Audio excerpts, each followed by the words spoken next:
Salut, c'est Arnaud, bienvenue dans cette nouvelle vidéo. Aujourd'hui orienté sur l'activité quotidienne de ta pharmacie, nous allons parler de l'inventaire annuel. Cet inventaire annuel est souvent vécu par les pharmaciens comme une contrainte, c'est pourtant une obligation comptable et fiscale au regard de l'article R5212-28 du CSP et qui peut se transformer en véritable outil de gestion et en poste clé du bilan. C'est le seul moyen de connaître sa marge commerciale réelle. Les périmés relevés au moment de l'inventaire à la date de clôture de l'exercice sont passés en perte et retranchés des comptes d'achat pour leur valeur hors taxe. Ces pertes sur stock sont déductibles des bénéfices sous la forme d'une provision pour dépréciation. Une valorisation inexacte peut conduire à une surévaluation qui viendra en augmentation du résultat. Le produit devrait être évalué au coût de revient, c'est-à-dire au prix d'achat après déduction de remise commerciale mentionnée sur les factures et non à des prix catalogues. Cette erreur peut ainsi générer un gonflement du bénéfice fiscal. Cet inventaire correspond donc à un relevé à un instant donné du stock de la pharmacie, c'est-à-dire à l'ensemble des produits destinés à la vente et à la valorisation de ce stock. Quelles que soient les modalités de sa réalisation, l'inventaire est donc un élément très important dans la gestion de ton officine. Une bonne connaissance de ton stock est nécessaire afin de ne pas avoir de surstockage inutile ou coûteux, ou à l'inverse des produits manquants et obligeant les clients à revenir.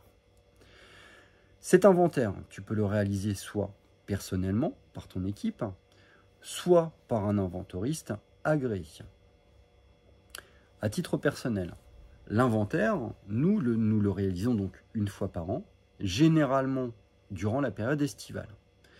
Mes collègues font le tour de l'ensemble de la pharmacie, laboratoire par laboratoire, et sortent l'ensemble des produits périmés, identifient pour chaque produit présent dans la pharmacie également les dates futures de péremption, de façon à ce que ceux-ci puissent être retirés tout au long de l'année.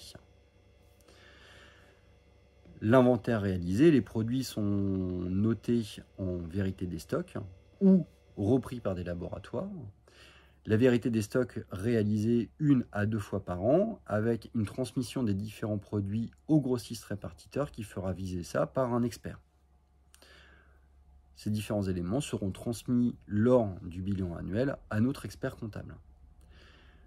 L'inventaire peut être réalisé soit manuellement, muni d'une feuille. Chaque personne de mon équipe pointe les produits présents sur le back-office, présents sur le front-office, présents dans les réserves, note les différences et les corrige après contrôle de la différence entre les ventes et les achats de médicaments. Tu peux également la réaliser à l'aide de petites zappettes, de dispositifs que tu vas utiliser pour pouvoir biper. C'est beaucoup plus rapide. Ceci étant, leur coût est relativement important. Il faut compter à peu près 1 300 à 1 700 € par zappette, sachant que pour une pharmacie comme la mienne, il faudrait grosso modo 2 à 3 zappettes pour réaliser un inventaire complet. L'avantage, par contre, c'est que tu gagnes du temps. Pourquoi nous n'avons pas opté pour le moment pour des zappettes? C'est que nous avons décidé de réaliser l'inventaire sur la période juillet-août. Historiquement, notre pharmacie souffre d'un défaut de fréquentation de la première quinzaine du mois de juillet jusqu'à la quinzaine du mois d'août. Et donc, nous avons tout un mois pour pallier ce défaut d'activité par une activité complémentaire interne à la pharmacie qui est l'inventaire des stocks. Voilà. Le jour où notre pharmacie restera extrêmement active sur cette quinzaine du 15 juillet jusqu'au 15 août, dans ces cas-là, nous opterons pour des solutions techniques plus pertinentes, type zappette. Et si l'utilisation des zappettes se révèle être non possible, encore une fois pour des questions de temps, dans ces cas-là, nous opterons pour un inventoriste agréé pour nous réaliser l'inventaire de la pharmacie fermée. Voilà. Cette vidéo est désormais terminée. N'hésite pas à t'inscrire à cette chaîne pour être prévenu de l'apparition de nouvelles vidéos ou pour accéder à plus de contenu.